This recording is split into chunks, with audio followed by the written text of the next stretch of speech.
အားလုံးပဲမင်္ဂလာပါရှင်ဒီနေ့မှာတော့ကောင်းချင်းစီထမင်းကိုအိမ်မှာပဲအလွယ်တကူထိုးစားပစ်တာနဲ့ကျမလှုပ်စားပစ်တဲ့နည်းလေးကိုလာပြီးမျှဝေပေးတာပဲဖြစ်ပါတယ်ရှင်စီထမင်းထိုးဖို့အတွက်ကိုတော့ကောင်းချင်းဆန်ပေါင်းဆန်ကျင်ခွက်နဲ့3ပူသုံးထားပါတယ်ရှင်ကောင်းချင်းဆန်တွေကိုရေနဲ့2ထပ်လောက်တေချာလေးစီကြောပြီးတော့ရေစိမ်ထားပေးပါမယ်တညလောက်ရေစိမ်ထားနိုင်ရင်တော့ပို့ပြီးတော့ကောင်းပါတယ်ရှင်ကျမကတော့အချိန်မရတာနဲ့9နာရီလောက်ရေစိမ်ထားပေးလိုက်ပါတယ်ရေစိမ်ထားပြီးတဲ့ကောင်းချင်းဆန်လေးကိုတော့ရေနဲ့တစ်ထပ်လောက်ပြန်စီပြီးပြီဆိုတာနဲ့စကားလေးနဲ့ရေစစ်ထားပေးလိုက်ပါမယ်ရှင်ကျက်သွန်လေးစီကျဲလေးနဲ့တွဲစားမှာမို့လို့ကျက်သွန်လေးနှလုံးကိုလည်းအခွန်လွှာပြီးတော့ပါပါလှီထားပေးလိုက်ပါမယ်ရှင်ကျင်းလက်နဲ့စစ်စာလောက်ကိုလည်းခုလိုမျိုးလေးထောင်းထားပေးလိုက်ပါတယ်ပြီးွားရင်တော့စီကျက်ချက်ဖို့အတွက်ဦးရဲကိုစီထည့်ပြီးတော့အပူပေးပါမယ်စီပူလာပြီဆိုတာနဲ့ခုနကလှီထားတဲ့ကျက်သွန်လေးကိုထည့်ပြီးတော့ကြော်ပေးပါမယ်ရှင်ကျက်သွန်လေးတွေရွှေဝါရောင်လေးတန်းလာတဲ့ထိအောင်လို့ကြော်ပေးလိုက်ပါမယ်ကျက်သွန်ကြော်လေးတွေအရောင်နည်းနည်းလေးပြောင်းလာပြီဆိုတာနဲ့စနွေးမှုန့်လေးထည့်လိုက်ပါမယ်ပြီးရင်တော့ခဏလောက်မှုကြော်ပြီးကျက်သွန်လေးတွေကျွတ်လာပြီဆိုတာနဲ့စကားလေးနဲ့စီစစ်ထားပေးလိုက်ပါမယ်ရှင်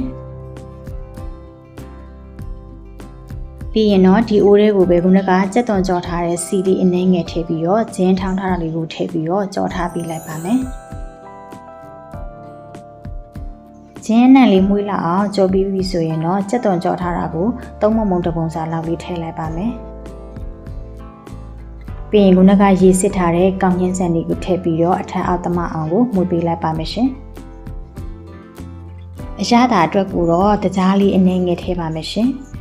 ်အငန်ရတာအတွက်စားကိုတော့ကျွန်မကထည့်ပြီးတော့မထည့်ထားပါဘူး။ဘာဖြစ်လို့လဲဆိုတော့နှမ်းတောင်းနဲ့ငချောက်ကလေးနဲ့တွဲစားမှဖြစ်တဲ့အတွက်ကြောင့်မလို့ဒီလိုထဲမှာအငန်ရတာရှိပြီးသားဖြစ်တဲ့အတွက်ကြောင့်မလို့ကျွန်မစားထည့်ပြီးတော့မချက်ထားပါဘူးရှင်။အထက်အောက်သမသွားအောင်လို့ခဏလောက်ငွေကြိုပြီးပြီဆိုရင်တော့ရေကိုကောင်းချင်းဆန်မြုပ်ရုံလောက်လေးထည့်ပေးလိုက်ပါမယ်ရှင်။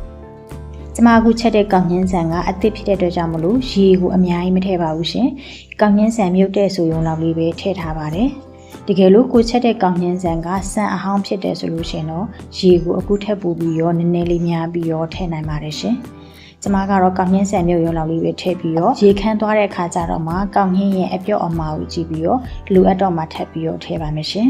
။ပြီးရင်တော့အဖုံးလေးအုပ်ပြီးရောမီးအလက်လေးနဲ့တည်ထားပေးလိုက်ပါမယ်။တဲထားပေးရင်းနဲ့လည်းရေမခမ်းခင်မှာကောင်းညင်းသားလေးတွေအနှဲ့ညီအောင်ပြီးတော့အိုးလည်းမကတ်သွားရအောင်လို့အထက်အောက်လေးငွေပေးပါမယ်ရှင်အထက်အောက်လေးတမအောင်ငွေပေးပြီးသွားပြီဆိုရင်တော့မျက်နှာပြင်လေးညှိပြီးတော့အဖုံးလေးအုပ်ပြီးတော့နောက်တစ်ချိန်ပြန်ပြီးတဲထားပေးလိုက်ပါမယ်ဒါကတော့ရေမခမ်းခင်မှာဒုတိယအကြိမ်ငွေတာပဲဖြစ်ပါတယ်အခုဆိုရင်ထည့်ထားတဲ့ရေလေးကလည်းခမ်းပြီးတော့ကောင်းညင်းရဲ့အပြော့အမာအနေထားလေးကလည်းအနေတော်လေးပဲဖြစ်ပါတယ်ရှင်ကောင်းညင်းဆန်ကလည်းကြက်နေပြီဖြစ်တဲ့အတွက်ကြောင့်မလို့နောက်ထပ်ရေထပ်စေရမလို့တော့ပဲနဲ့ဒီကောင်းညင်းသားလေးတွေပို့ပြီးတော့နူးနူးနဲ့ဖြစ်အောင်ရင်ပြီးတော့ဂျိုးလေးအနှင်းငယ်ရအောင်လို့မျက်နှာပြင်လေးညီအောင်ညှိပေးပြီးတော့အဖုံးလေးအုပ်ပြီးတော့မီးအားကိုအနည်းဆုံးလေးနဲ့ပဲနှက်ထားပေးလိုက်ပါမယ်ရှင်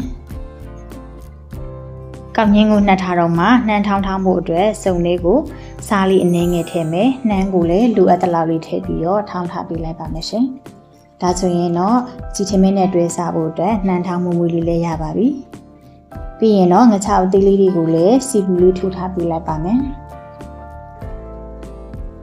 ငချောက်ကြော်ထားတာလေးလည်းရပြီဆိုရင်တော့စီစစ်ထားပေးလိုက်ပါမယ်ရှင်။ကဲပြီးသွားရင်တော့စီထမင်းဦးလေးကိုလာပြီးတော့ကြည့်ပေးလိုက်ပါမယ်။